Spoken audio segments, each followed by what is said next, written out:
I stood by the church on St. Martin's Lane that mute spring evening. You could still hear the sound of the summer sun, the end run, among the thousands of passing faces zombified. I stood there all alone, searching within the stench of London for the spider wasps, and upon the fifth footstep laid the frigid, undulating half-man, about 2,000 years old.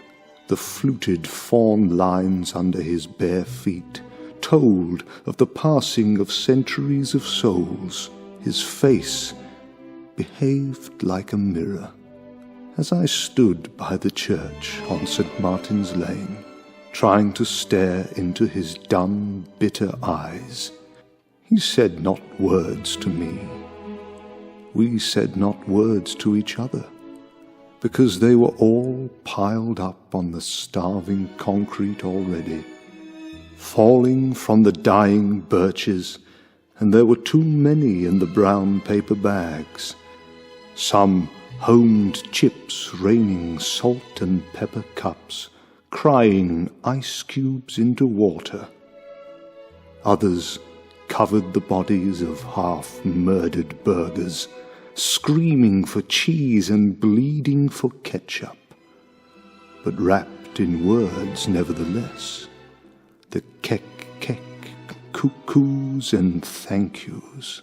So instead we stared as just down a few blocks away, sons and daughters of London stared at art, antiques and books. Some chuckled, laughed and cried, as others acted for them. But no one is ever allowed to linger, no matter how much soul they pour into the art and eyes of London. But we stared regardless, as I filled my pockets with his silent words, those glittering, grubby drops of rain. As I stood by the church on St. Martin's Lane, where on one hand the perfumed bodies pressed against each other, and just a few hours away laid their zombified fate upon the steps and stairs of the Leicester Square, or within the buses among terrified tourists, with crocheted scarves caked around their necks made out of cerise clouds. But then the silence broke, and he finally said, "I'd kill right now for some pie and mash," as I stood by the church on St. Martin's Lane.